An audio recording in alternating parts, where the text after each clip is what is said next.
नमस्ते। आज की इस प्रस्तुति में हम सीधे एक ऐसे रहस्य की गहराई में उतरेंगे जो सदियों से अकल्पनीय चमत्कारों और आस्था का केंद्र रहा है। बात होगी जगन्नाथपुरी के उस दिव्य हृदय और उसके उन रहस्यों की जो शायद विज्ञान और तर्क से भी बहुत आगे हैं।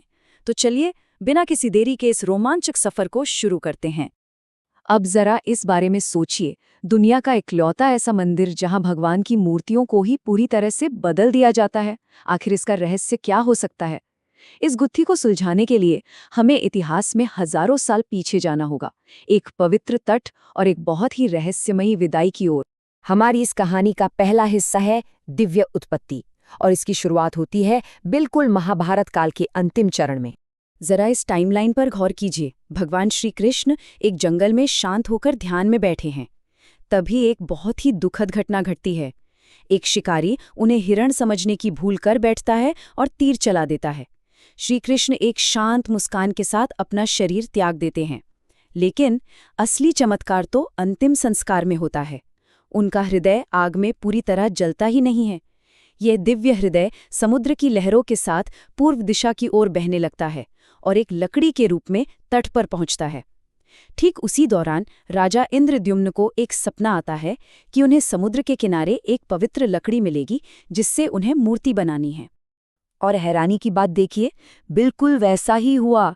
राजा के सैनिकों को अगले ही दिन समुद्र के किनारे सच में एक अद्भुत नीम की लकड़ी मिलती है, जिससे एक अलौकिक रोशनी निकल रही थी। जरा उस नज़ारे की कल्पना कीजिए। राजा तुरंत समझ गए कि ये कोई आम लकड़ी नहीं, बल्कि वही पवित्र लकड़ी है जिसका संकेत उन्हें सपने में मिला था। खैर, लकड़ी तो मिल गई, लेकिन कहानी का अगला मोड़ और भी पेचीदा है। हमारा दूसरा भाग, अधूरी कलाकृति। अब सबसे बड़ा सवाल ये था कि इतनी पवित्र और दिव्य लकड़ी को आकार कौन देगा, मूर्ति कौन बनाएगा। तभी कहानी में एक बेहद रहस्यमयी वृद्ध बढ़ई की एंट्री होती है। दिलचस्प बात तो ये है कि ये बूढ़ा इंसान कोई और नहीं, बल्कि भेष बदलकर आए स्वयं देवताओं के शिल्पकार भगवान विश्वकर्मा थे। लेकिन इस बढ़ई की एक बहुत ही सख्त शर्त थी। उसने साफ कह दिया, देखिए, मैं मूर्ति बना तो दूंगा, लेकिन मेरी एक शर्त है। जब तक मेरा काम चलेगा, कोई भी उस कमरे का दरवाजा नहीं खोलेगा। अगर किसी ने ऐसा किया तो मैं उसी वक्त काम रोक दूंगा। राजा इस बात के लिए मान गए। वो बढ़ई एक कमरे में बंद हो गया और कई दिनों तक अंदर से बस हथौड़े और औजारों की आवाजें आती रहीं। सस्पेंस एकदम चरम पर था। लेकिन फिर आता है 15वां दिन। अचानक सब कुछ एकदम शांत हो जाता है। हथौड़े की आवाज आनी बिल्कुल बंद। ये सन्नाटा इतना डरावना था कि रानी को चिंता होने लगी कि कहीं उस बूढ़े बढ़ई के साथ कोई अनहोनी तो नहीं हो गई। इसी घबराहट और दबाव में आकर राजा को अपनी कसम तोड़नी पड़ी और उन्होंने दरवाजा खुलवा दिया।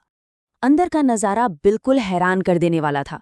वो बढ़ई पूरी तरह से गायब हो चुका था और कमरे में क्या बचा था? केवल 3 अधूरी मूर्तियां।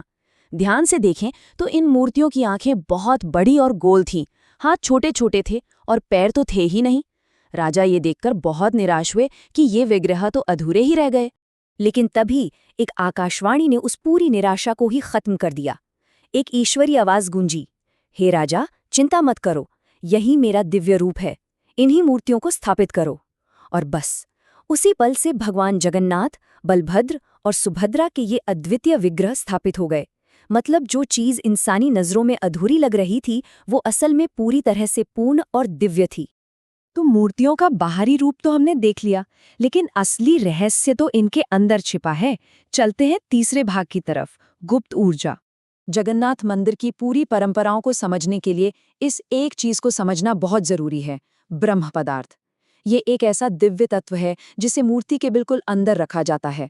मान्यता है कि ये वही बिना जली हुई ऊर्जा है जो सीधे भगवान श्री कृष्ण के हृदय से जुड़ी है। और यही वो इकलौता कारण है जिससे इस मंदिर के रीति रिवाज पूरी दुनिया में इतने अलग हैं। इसी ब्रह्म पदार्थ की वजह से हर 12 से 19 साल के बीच एक बहुत ही गुप्त और कठोर अनुष्ठान होता है। इसे नवकलेवर कहा जाता है। नवकलेवर का मतलब है मूर्तियों को नया शरीर देना। आइए देखते हैं कि ये होता कैसे है। अगर हम इस प्रक्रिया को स्टेप बाय स्टेप देखें तो ये कितनी व्यवस्थित है। सबसे पहले पुजारी जंगलों में जाकर खास नीम के पेड़ खोजते हैं जिन पर शंख या चक्र जैसे ईश्वरीय चिन्ह हो। सही पेड़ मिलने पर बहुत ही पवित्र विधि से उसकी लकड़ी काटी जाती है। फिर सबसे अहम पल आता है, आधी रात को ब्रह्म पदार्थ का ट्रांसफर। और अंत में पुरानी मूर्तियों को बहुत ही सम्मान के साथ समाधि दे दी जाती है। बाहरी शरीर तो बदल जाता है, लेकिन अंदर की ऊर्जा वही रहती है। अब ये जो आधी रात वाला हिस्सा है ना, ये सच में रोंगटे खड़े कर देने वाला है। मिडनाइट ट्रांसफर, पूरे शहर की बत्तियां बुझा दी जाती हैं, एकदम घुप अंधेरा। जो पुजारी ये ट्रांसफर करता है, उसकी आंखों पर पट्टी बंधी होती है और हाथों में मोटा कपड़ा लपेटा होता है। ऐसा क्यों? क्योंकि ऐसा दृढ़ता से माना जाता है कि अगर किसी ने गलती से भी उस दिव्य तत्व को सीधे देख लिया तो उसकी तुरंत मृत्यु हो जाएगी। इस अदृश्य शक्ति की बस कल्पना ही की जा सकती है। अब जरा इस तुलना को देखिए, ये मंदिर दुनिया में सबसे अलग क्यों हैं? आमतौर पर मंदिरों में मूर्तियां पत्थर या धातु की बनी होती हैं, जिन्हें एक बार स्थापित कर दिया तो वे हमेशा के लिए वहीं रहती हैं। लेकिन जगन्नाथ मंदिर, यहाँ मूर्तियां लकड़ी की होती हैं और नवकलेवर के जरिए उन्हें समय समय पर बदला जाता है। ये एक ऐसा विरोधाभास है जो इसे वास्तुकला और धार्मिक इतिहास में एक पूर्ण अपवाद बना देता है। आधी रात के इन रहस्यों से निकलकर अब आते हैं दिन के उजालों में होने वाले चमत्कारों पर। भाग 4, चमत्कार और भक्ति। यहाँ की रोजमर्रा की पूजा भी किसी अचंभे से कम नहीं है। हर एक दिन बिना किसी चूक के भगवान को पूरे 56 प्रकार के भोग चढ़ाए जाते हैं। जी हाँ, 56, जिसे महाप्रसाद कहा जाता है। और इस महाप्रसाद को बनाने की प्रक्रिया तो जैसे विज्ञान के नियमों को ही पलट देती है। जगन्नाथ मंदिर की रसोई को दुनिया की सबसे बड़ी मंदिर रसोई माना जाता है।